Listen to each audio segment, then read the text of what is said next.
Thank you to the Health Days for hosting. We'll speak tonight about, we covered last time the halachos of, it's referred to as the 3 weeks and the 9 days, but it's really not 3 weeks. It's the halachos of the 3 weeks only go until Rosh Chodesh Av, and then the halachos of the 9 days kick in, right? So it's really two separate time periods. But we spoke about the first time period last time, where it's just the basic things about the weddings and singing and music and dancing, shechianu and haircuts. But once Rosh Chodesh Av comes, so then the halachos change completely. And again, this is all for Ashkenazim. For Sephardim, it's much more lenient. The Sephardi halacha is different. But for Ashkenazim, so Chazal tell us a famous line in the Mishnah. It says, "Mishenichnas Av mematim b'simcha." Right? When Av comes, the month of Av comes, so we minimize our simcha, and we know obviously Adar we have Mishenichnas Adar Marbim b'simcha. So these are like the two opposite sides of the coin. Adar is a time for simcha and celebration, and Av is a time for mourning and contemplation and recognition that we don't have what we lost, and we're still waiting for it. So there's a lot of halachos that come into play from the time that Rosh Chodesh Av begins, because it's approaching Tisha B'Av. It's approaching this the day of destruction and mourning. So there's a lot of halachos that begin already from Rosh Chodesh. This year Rosh Chodesh Av is Thursday night. So we have this whole week basically now, from tonight, Monday night, until Thursday, to prepare clothing and laundry and all these things that we'll speak about. But starting on Thursday night, starting on Rosh Chodesh itself, all of these halachos apply. And that's also, it's like a misconception. Sometimes people think, because it's Rosh Chodesh, so there's an inyan to be b'simcha on Rosh Chodesh, which maybe that's the case, but not when it comes to Rosh Chodesh Av. When it comes to Rosh Chodesh Av, all of these halachos apply. You can't dress up in nicer clothing, and all other halachos we're going to see. The one thing that we'll see this year that for some makes a difference, because Rosh Chodesh comes out on Erev Shabbos, so when it comes to bathing in hot water, there are those who are more lenient, but we'll see we're lenient really there anyway, so it doesn't really affect us. Okay, so now I was just thinking, I don't usually do things like this, which are cute, and especially maybe for this topic, it's not the right one to do it for, but I don't know, some people tell me it's easier to remember things when you have ways of remembering. I don't know. So I was just thinking that but we can make them. They're all different B's. The letter B. So I think we could make it that there's 5 different categories of things. I think 4 of the 5 I got B's for. The 5th maybe you'll help me with. But buying, building. That's buying, building, basar, which is meat and wine, which we'll see. Bathing, which we'll see is swimming and bathing, and then clothing. I don't know how to fit a B into clothing. And I have a good word for me. What you can wear? Begadim. Begadim. Oh, fantastic. Thank you. Oh, okay, perfect. Okay, basar and begadim. Okay, didn't even think about it. Way to go. Okay, that's fantastic. Okay, very good. So we have thank you. Sometimes someone come to the rescue here. So we've got buying, building, begadim, basar, and bathing. Okay, those are the 5 in different orders, because it doesn't matter what the order is. Okay, so in the Shulchan Aruch, the first thing that's brought up is this the idea of buying and building. That's right in the beginning of the Siman in Shulchan Aruch. It says Mishnichnas Av, mamatim b'simcha. It's a time to, and therefore we slow down business in the month of Av. So we're going to talk about buying and making purchases. So as we said, until Rosh Chodesh Av, meaning this week, you could buy whatever you want to buy. You can go shopping. You buy camp supplies. You could buy a new knapsack for your kids. You could buy clothing, except if it requires a shechianu, right? Except the shechianu, that's the only thing that you can't buy. Everything else you're allowed to buy during this time period. But Mishnichnas Av, once Av begins, then that stops. Then we slow down. And a person is not supposed to make any purchases in Av unless they're necessary. You can go shopping for the food that you need. You're not supposed to go shopping for clothing. You're not supposed to go shopping for household needs. The poskim say if something breaks and you need to replace it, a person's air conditioner breaks or a car breaks down and they need to replace it, so it's mutter. But it's even there, the poskim say you should really try to avoid if it's something that brings simcha. Specifically, Rav Moshe Feinstein speaks about bookcases, specifically about a car. Poskim speak about a new grill. These types of things, which even though they're functional, but they bring you a certain simcha when you get them, even if you don't make a bracha on them, so that you really should avoid during this time period also. In other words, you really shouldn't be buying things that are absolutely necessary. My wife asked me about buying camp supplies. She's running a camp for kids, about buying supplies. So I said, as much as she should get before, she should. If she needs stuff during the 9 days, she could buy it then. But you're not allowed to buy, what, I have another, day planned for a week from now afterwards, or I'm going on a trip afterwards, or something like that. You're not supposed to be doing the shopping and the preparations for the trip during the 9 days. And this is always a problem for people, because very often they're leaving on a trip right after the 9 days, and they want to do their preparations, and they want to make purchases and do these things, but it's really not appropriate to do during this time. It's really a time of availus. The poskim say, like I mentioned last week, it's all these halachos, 2 weeks ago, all these halachos are really patterned after the halachos of availus on a parent, Rahman al-Tzan, but if a person is in availus with a parent, during the time of shloshim, these are the halachos that apply. The person is not supposed to be going out and buying things and being happy in that way. Also, it's a person is not supposed to do more business during this time period. This is not a time period that you're supposed to have a court case against a non-Jew and get into new business dealings and things like that. You're not supposed to move apartments. All these types of things you're not supposed to do during this time period. Now, sometimes it happens that a person has to. Remember last year there was somebody at a shayla that their lease was up and they had to move during the 9 days. Okay, if you have to, you have to. You should ask a shayla. Sometimes it's better to do it not the week of Tisha B'Av. This year we don't have that because Tisha B'Av falls out on Shabbos. So it's easier in that respect. Is there no Shavua Shechalbo? There's no Shavua Shechalbo. What that's referring to, just explained, is that within the 9 days itself, from Rosh Chodesh Av until Tisha B'Av itself, there's also a division between 2 time periods. For Ashkenazim, it doesn't make a big difference in halacha, except that sometimes we'll be more lenient, if a person needs to be flexible, we'll be more lenient before the Shavua Shechalbo. For Sfardim, most of the halachos only apply for the Shavua Shechalbo, during the week of Tisha B'Av itself. So that would mean if Tisha B'Av falls out on a Tuesday, so all these halachos would only begin on Motzei Shabbos, let's say, for Sfardim, and for Ashkenazim, we would be more machmir during those times. We wouldn't be lenient if somebody needed to shave for a job interview, for example. So sometimes the poskim will be lenient to let them shave after Rosh Chodesh, but not the week of Tisha B'Av. But this year, because Tisha B'Av falls out on a Shabbos, and we're pushing it off to a Sunday, so there is no Shavua Shechalbo. They eat meat all week. They eat meat all week, right? As far as I understand, unless they don't conduct themselves that way. But on Pi Halacha, there's no week of Tisha B'Av this year. Okay, but for Ashkenazim, like I said, it really doesn't make any big difference. But that's halacha. So that's when it comes to buying. Certainly, when it comes to clothing, there's not time to be buying any clothing, even if you're not making shechi on it. It comes up every year that people have the shayla that they realize they don't have the right slippers. They don't have sandals or slippers, whatever that they need for Tisha B'Av, so that the post would say if you need to buy it and it's necessary for that week, so then you could go and buy it. But again, it's not a time to be pushing off purchases and buying things during that time. The next thing that the Shulchan Aruch says is b'niyah shel simcha, building of simcha. That's a beis and a bet. It works together, yeah. But building of simcha is also prohibited during this time period. What's building of a doing shiputzim on a house in order to expand the house, in order to make it nicer, putting in new wallpaper, shampooing the carpet. All of these things you're not supposed to do. Gardening you're not allowed to do during this time period.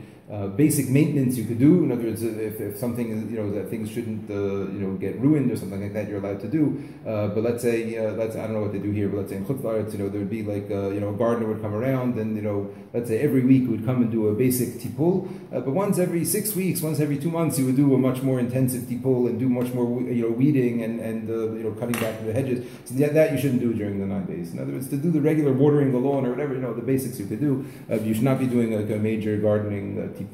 The same thing when it comes to construction or any interior decorating, anything like that. Painting, all those things you're not allowed to do during this time.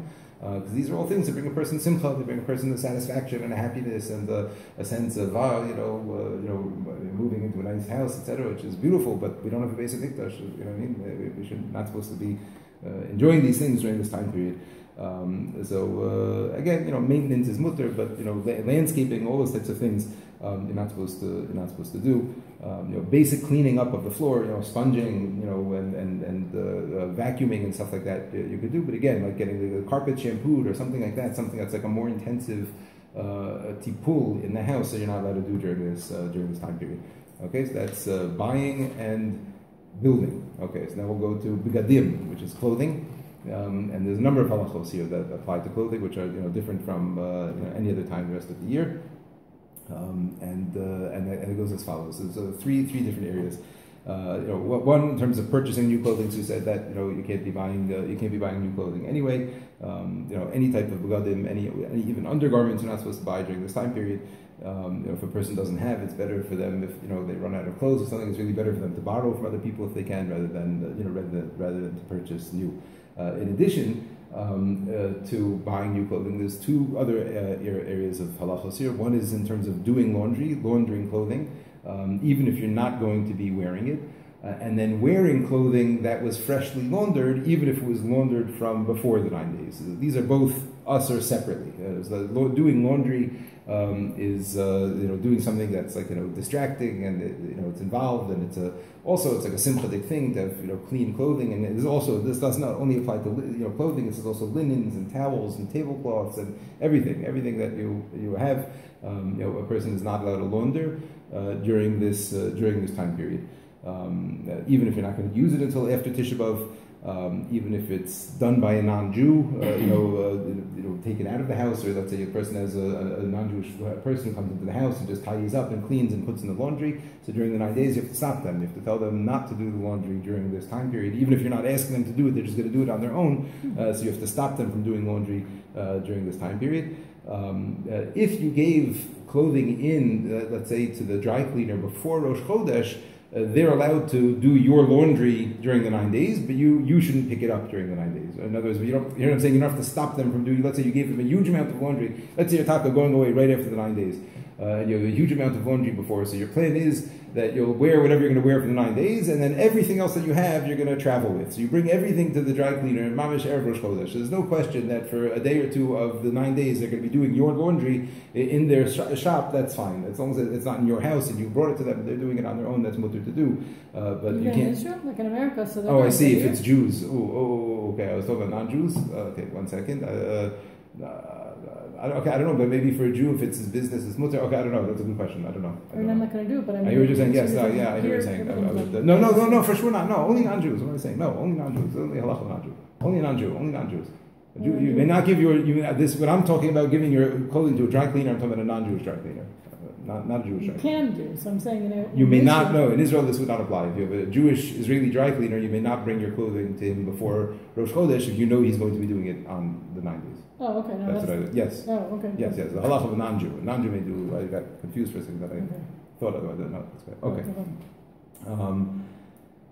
Okay, again, this also applies to linens, tablecloths, towels, all those things. You have to have them all laundered from before. You're not allowed to do any laundry during the 9 days for any of these things. The two exceptions that exist, one is for children's clothing, type of clothing like children who get dirty all the time. Their clothes are always getting soiled, and it's not expected that you're going to have 9, 10 changes of everything, underwear and socks and clothing and everything. So you're allowed to wash their laundry. But you should do it like, hand wash it in the sink, or, you're not allowed to fill up a load, you're not allowed to add extra things into the washing machine in order to make a load. You're allowed to wash whatever you need to wash for the kid, and that's it.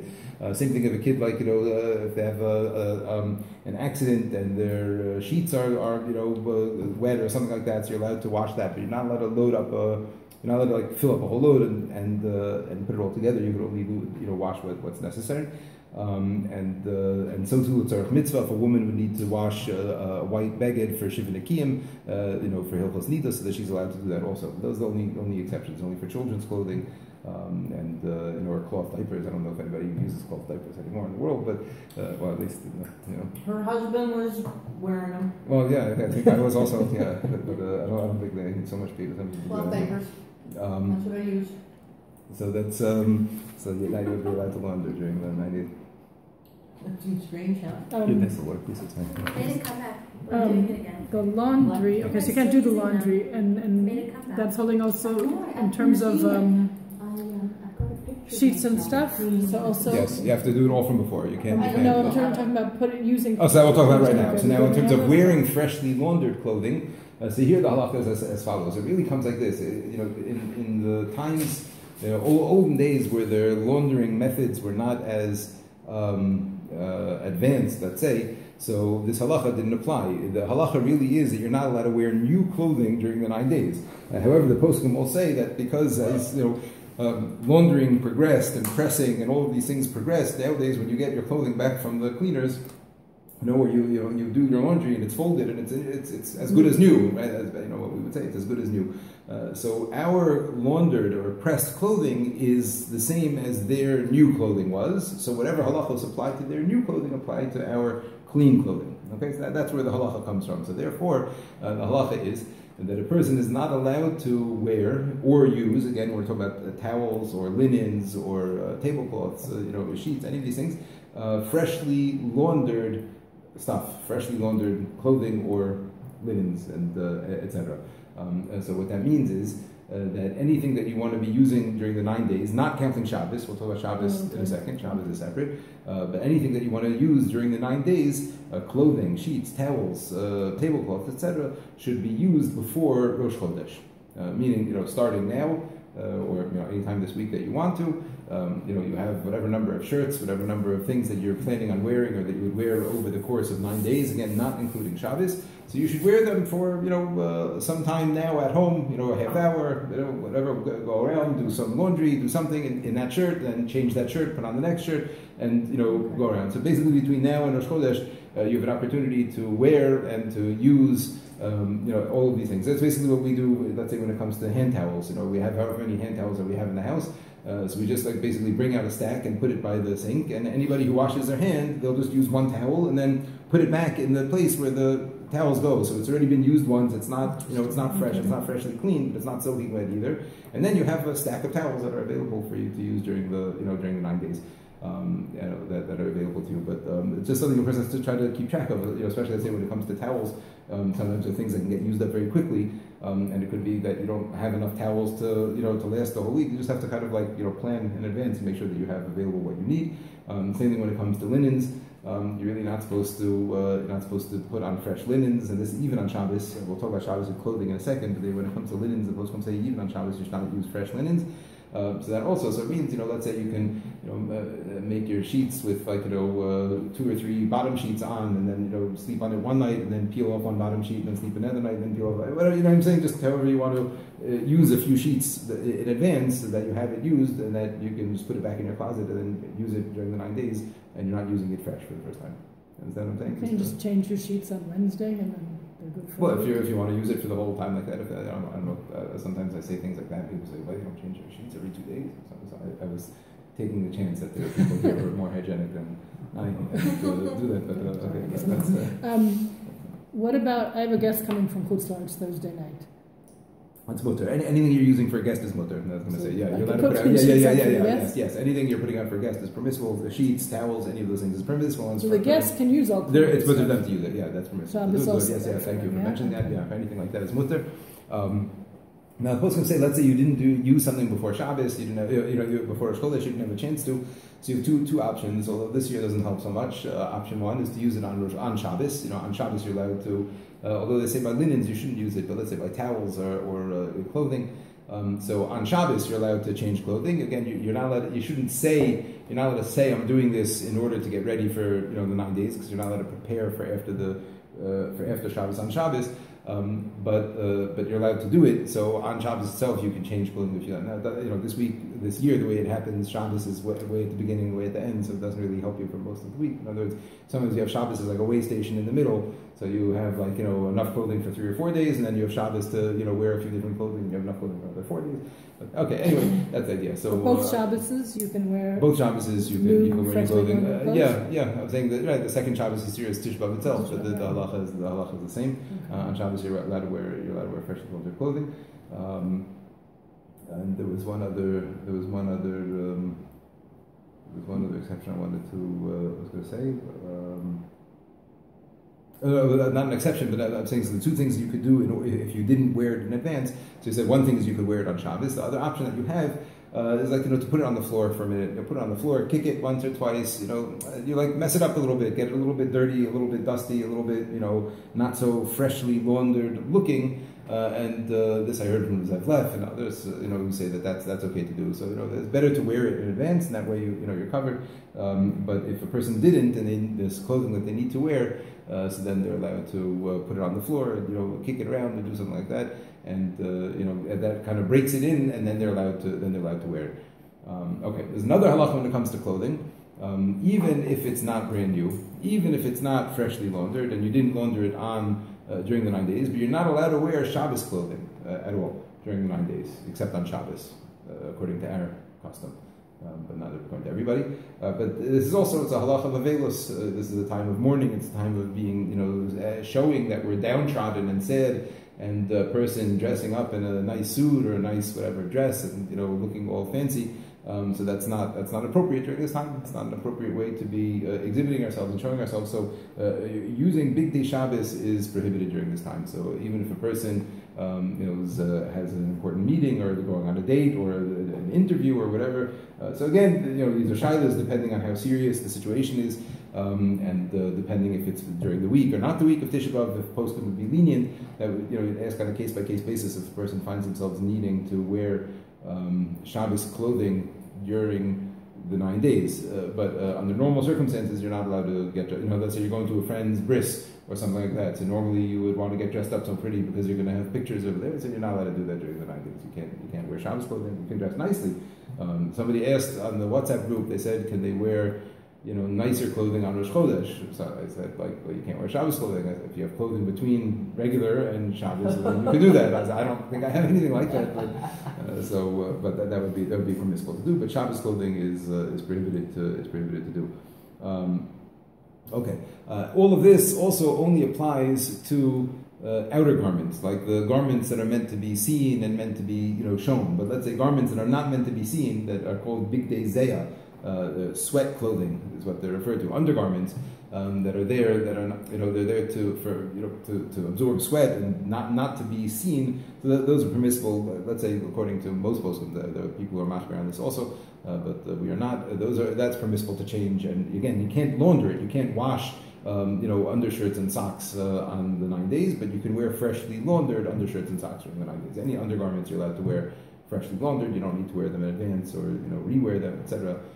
It's only outer clothing, the clothing that we wear to be presentable to the outside world, that we're supposed to be showing that we're downtrodden. But there's no inyan to be dirty and smelly per se. That the person has to wear dirty clothing. Okay, I think that's it when it comes to begadim. So we've covered buying, building, and begadim. Just one important thing I wanted to mention. This is even during the 3 weeks. But people also asked us on the WhatsApp group.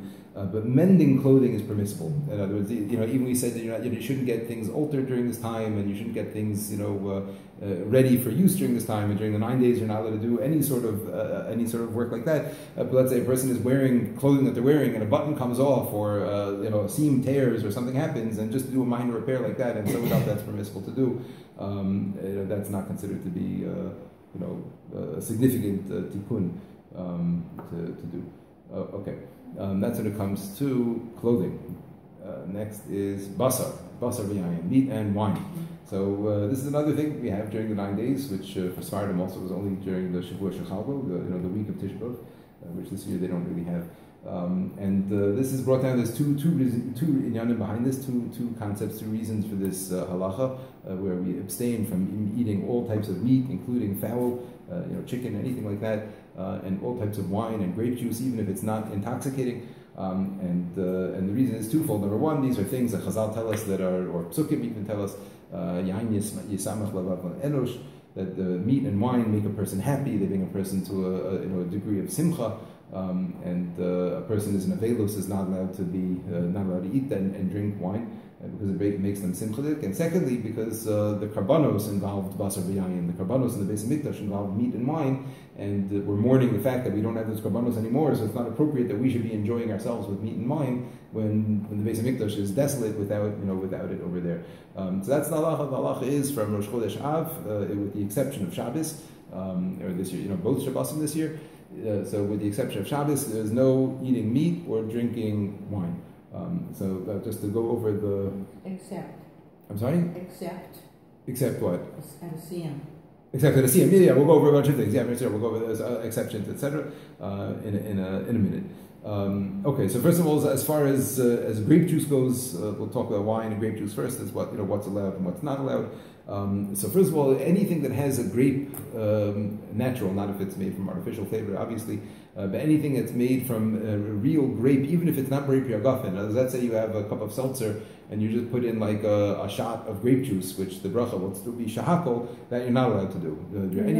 No, you're not allowed to. If it has a grape flavor to it, even if the bracha is shahakol, you're not allowed to do it. The same thing as using it as an ingredient. To use wine or grape juice as an ingredient. So here the poskim say, if it's an ingredient in a food, a fish, some sort of a fish dish, and you're not going to taste the wine in the dish, right? It's going to make up. Maybe a professional taster would be able to, pull it out. But let's say a regular person, tasting this dish is not going to taste that this is a wine fish. That's permissible, even though there's wine in the recipe. That's the poskim say. But if you taste that there's wine there, then that's also, you're not allowed to have the flavor of the grape juice or the wine that are there. Yeah. Wine vinegar? Wine vinegar is mutter. Wine vinegar is mutter. Beer and whiskey are mutter. It's only wine or grape juice. Again, it applies to grape juice even though it's not intoxicating, even if it's mavushal, not mavushal. Liquor are okay? Beer and whiskey are permissible, yeah. That's what people make. Not wine. Okay. Yeah, just not wine. People make kiddush, havdalah on beer sometimes. We'll speak about that in a second. I said if you're going to use that as an ingredient, only if it's going to taste of it. If it's just adding flavor, then it's okay. Now, when it comes to Havdalah, which this year we only have one Havdalah, the second Havdalah is after Tishba. We're going to be making Havdalah, so we'll talk about that next week. The special halachos of Tishba that fall on Shabbos. But after Havdalah, so for Havdalah, the most poskim say if a person uses grape juice or wine, then they should just use grape juice or wine and just drink it. Don't give it around to the family to drink.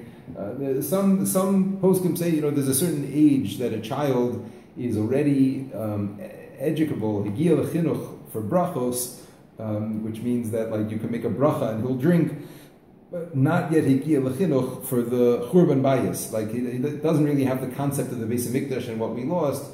So he's allowed to drink wine. So some poskim say if you have that exact age, which I don't know if it's 4 or 5 or 6, some poskim will say, so maybe it's better to give that kid the grape juice at Havdalah, and some people do that. So I'm just saying that in case you see that minhag. But it's better just to, if your minhag is to always use grape juice or wine for Havdalah, it's better just to do that and drink it. But don't give it around to everybody to drink. If it's the minhag to give to the wife to drink, you shouldn't drink this week.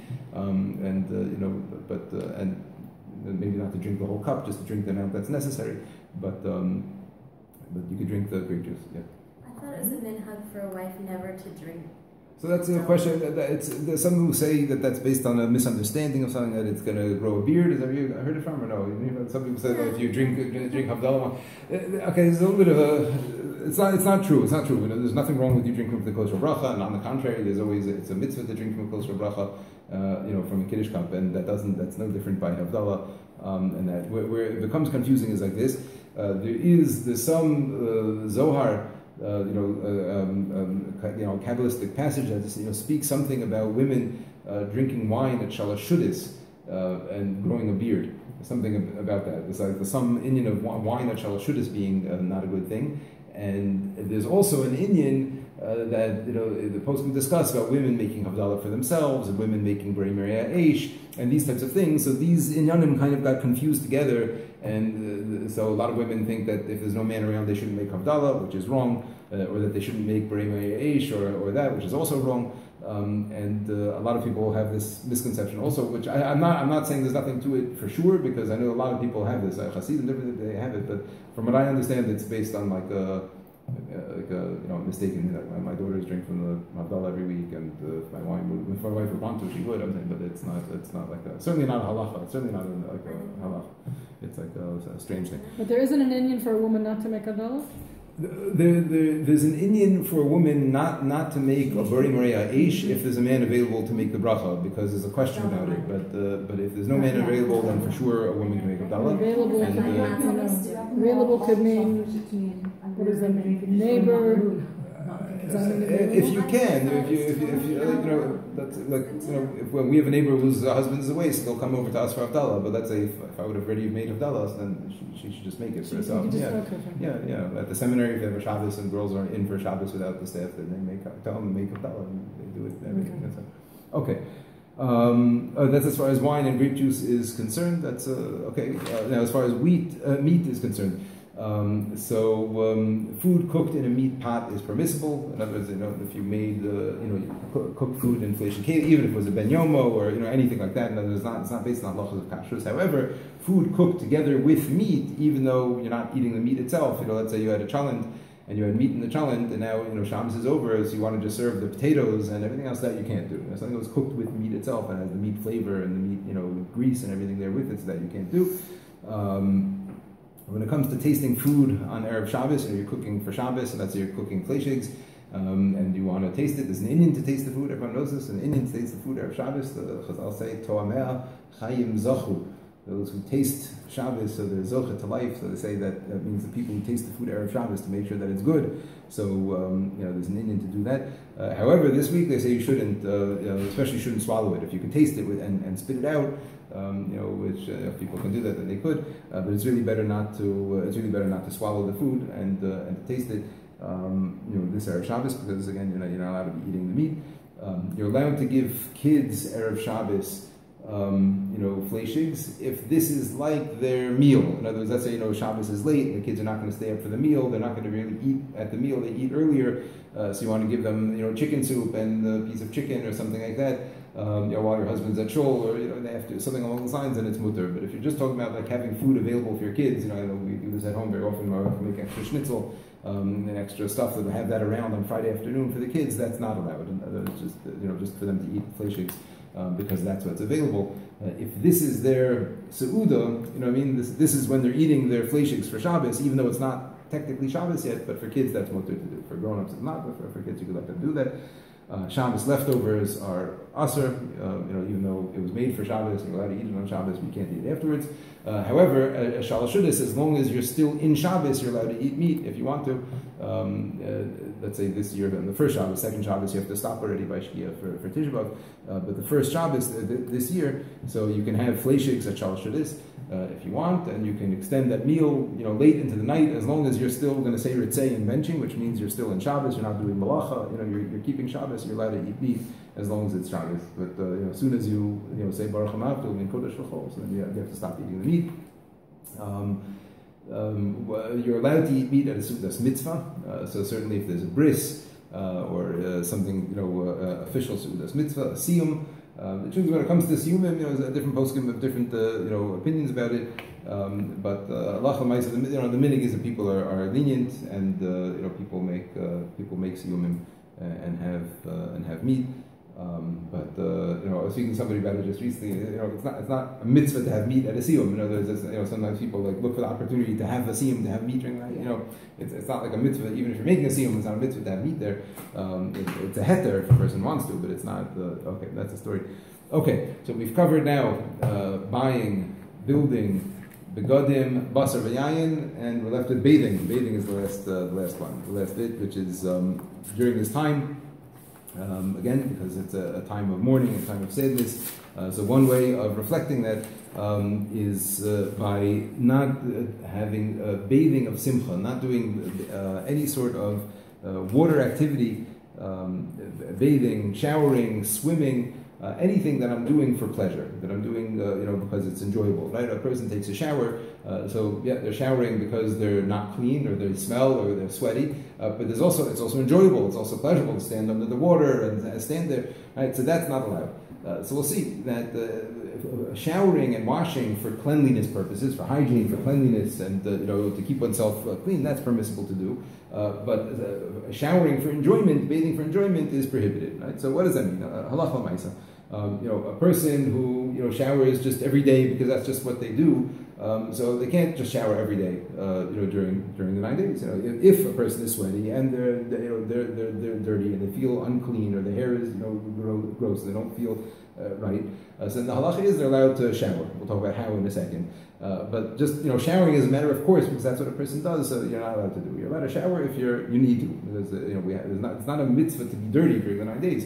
There's a prohibition to shower for enjoyment. If I'm showering to get myself clean, then it's permissible to do. Now, when showering, because a hot shower is much more pleasurable than a cold shower, or let's say a not hot shower, it doesn't have to literally be cold, it just has to not be hot. So the halacha is a person is not allowed to take a hot shower. Now again, if they're not going to get clean without it, let's say a person really got filthy and they're not going to get clean without a hot shower, so then they'd be allowed to. But in a situation where a person, they just like, regular shower, in a regular day, they, need to shower off to clean themselves off, and they could do it with a lukewarm shower or, a tepid shower, so then they should keep the hot water on to the minimum that the hot water goes, that, that lets it be tolerable for them, that they're comfortable in the shower. In other words, they don't have to freeze themselves, but they should add enough hot water until it gets to a point that they're comfortable that, for them to shower off.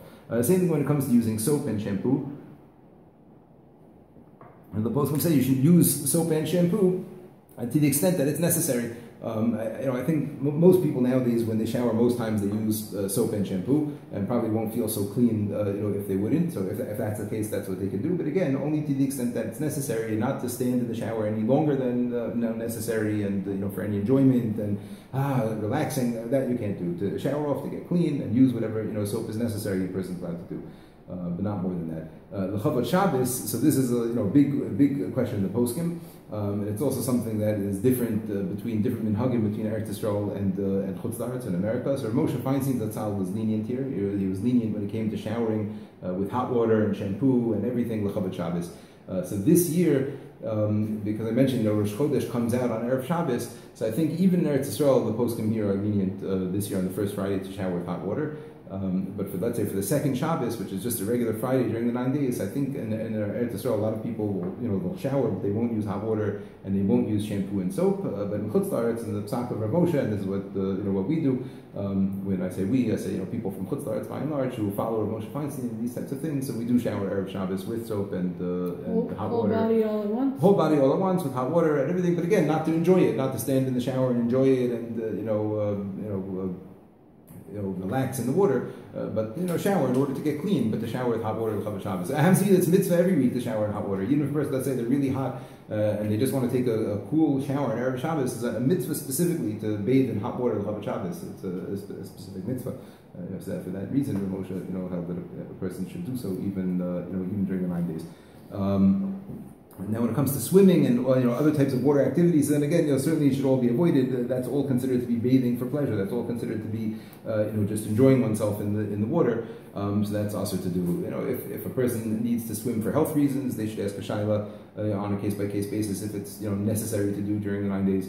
If a person teaches swimming or something like that, so then it's mutter for them to be in the water for the amount that's necessary for them to teach.